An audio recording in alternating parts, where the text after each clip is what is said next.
Hello, today we're gonna read in the 5th at Malory Towers. Felicity, look, there's Malory Towers at last, cried Darryl. I always look for it at this bend. This is where we catch a glimpse of it first. Felicity gazed at the big square-looking building of gray stone standing high and up on a cliff by the sea. At each corner was a rounded tower. North Tower, East Tower, South Tower, West Tower, said Felicity. I'm glad we're in North Tower, overlooking the sea. Are you glad to be back, Darryl? Yes, awfully. Are you? Asked her sister, still with her eyes glued to the gracious building in the distance. Yes, I am really, but I do hate saying goodbye to Mommy and Daddy and the dogs and the cat and the robin in the garden and the 6 hens and the ducks and the goldfish and the earwigs on the veranda, finished Darryl with a laugh. Don't be such a goose, Felicity.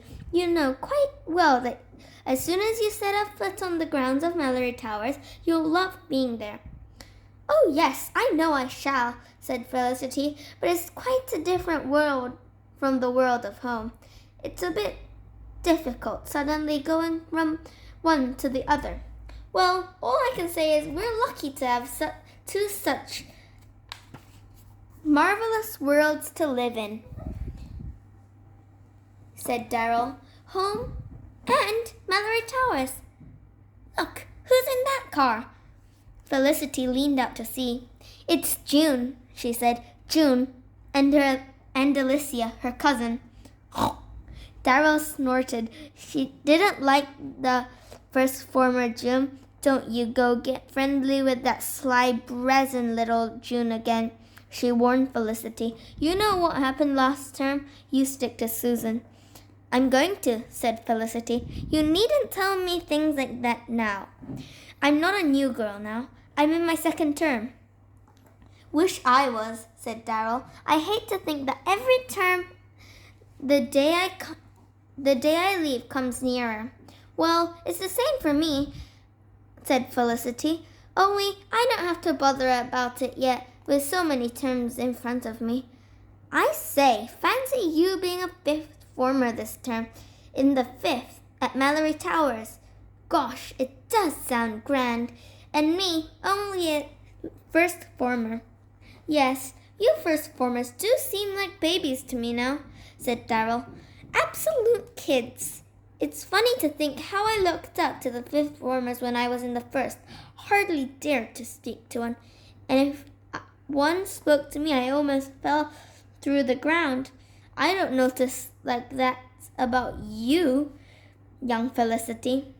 Oh, well, I suppose it's because you're my sister, said Felicity. I'm not falling through the ground just because you address a few words to me. No, not even you if you are made head girl of the 5th. Well, I shan't be, said Darryl. I had my share of responsibility last time when I was the head of upper 4th.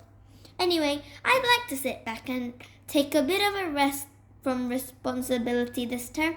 Last term was pretty hectic with what being head girl and having to go to for school certificate too. But thank goodness you passed, said Felicity proudly, and with all those credits too. Did everybody in the upper 4th pass? Do you know? Not Gwen, nor Alicia, said Darryl. You remember she got measles during the exam, and Connie, Ruth's twin, didn't pass either. She'll be left down in the 4th, thank goodness. Now Ruth will be able to say a few words on her own. Connie and Ruth had both been in the upper 4th the term before, and the girls have often felt cross because Connie never gave Ruth a chance to speak for herself, but always answered for her. She looked after Ruth Ruth as if she was a baby sister, not a girl her own age, nearly 16. Now, with Connie in the form below, Ruth would have a chance of being herself instead of Connie's shadow. That would be interesting. Here we are, sweeping into the drive, said Felicity. Mother, do look at Malory Towers. Isn't it super? Her mother turned from the front seat of the car and smiled at the two enthusiastic faces behind her. Quite super, as you call it, she said.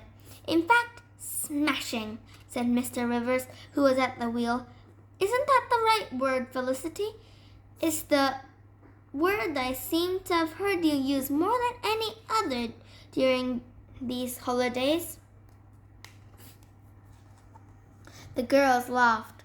Lower school called everything smashing or smash, said Darryl in a rather superior voice. And the upper school are too la-di-da for words, began Felicity, eager to retaliate. But nobody heard, because Mr. Rivers came to a stop near the great flight of steps, and immediately they were swamped in crowds of exciting girls, here and there, from cars and coaches. The train girls had just arrived in the coaches,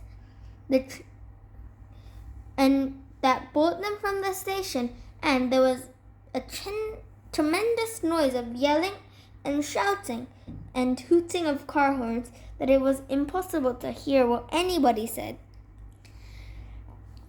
Darryl! Screamed somebody, putting an excited face at the window. Good! I hoped you wouldn't be late. Sally's here somewhere. The face disappeared, and another one came. Felicity! I thought it was you. Come on out! Susan, I'm just coming, shouted Felicity, and leaped out so suddenly she fell over a pile of lacrosse sticks and almost knocked over a tall girl standing nearby saying goodbye to her people. Felicity Rivers, look where you're going,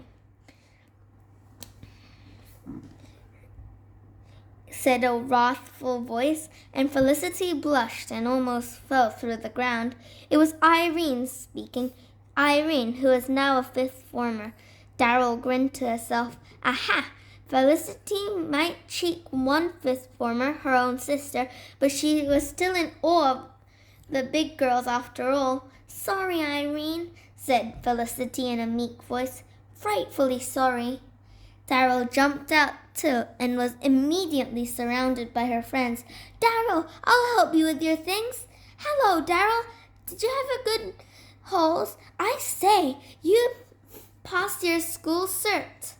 Jolly well. Congratulations. Darryl Rivers, you never answered my letter last hauls, and I wrote you pages. Darryl grinned round the laughing faces. Hello, Alicia. Hello, Sally. Irene, you nearly made my people fall out of the car when you screamed in the window just now.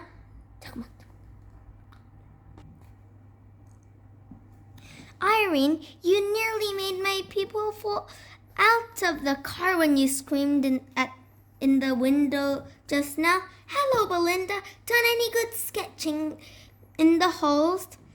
Mrs. Rivers called out from the car. Darryl, we shall be leaving in a few minutes, dear. Tell Sally to come and have a word with me. Sally was Darryl's best friend, and her mother was a great friend of Mrs. Rivers. She came up to the car, and Miss Rivers looked at her with approval. Sally had once been such a prim, plain little first former. Now she had blossomed out into a very pretty, bony girl, sturdy and dependable, with very nice manners. Miss Rivers had a few words with her, and then looked round for Darryl, who was still talking away to a crowd of her friends. Felicity was nowhere to be seen. We must go now, she said to Sally. Just tell Darryl and Felicity, will you? Darryl, you're wanted, shouted Sally, and Darryl turned and ran to the car. She was already half lost in the world of Malory Towers. Oh, Mommy, are you going? Thanks for the most lovely halls. Where's Felicity? Felicity was not to be found. So thrilled was she at being back and hearing the excited voices of her friends that she had gone off with them without another thought. Darryl went to look for her. Anyone seen Felicity? Plenty of people had but nobody knew where she was. Blow her! She's gone up to Dormy, I suppose, to see what bid she's got this term, thought Darryl, and sped up to find her. But she wasn't there. Darryl went down again and out to the car. I can't find her anywhere, Mummy, she said. Can you wait a bit? No, we can't, said Mrs. Rivers impatiently. I've got to get back. Tell Felicity we waited to say goodbye. We must go. He gave Darryl a hug, and then she hugged her mother too. Mr. Rivers put in the clutch, and the car moved slowly off. There was a shriek behind him. Daddy, don't go without saying goodbye. Felicity had appeared from nowhere. You were going without saying goodbye. You were. I was, said her father, with a grin exactly like Darryl's. Can't wait for girls who forget their mother and father a quarter of a minute after arriving. I didn't forget you. Of course I didn't, protested Felicity. I just wanted to go and see our form room. It's all been done up in the halls and it looks super. Goodbye, Daddy. She gave him a bear hug and almost knocked off his hat. She ran round the other side and gave her mother a hug too. I'll write on Sunday. Give my love to the gardener and the dogs. And the car was moving. She and Darryl stood waving as the car made its way slowly down the crowded drive. Then it moved out of the gate.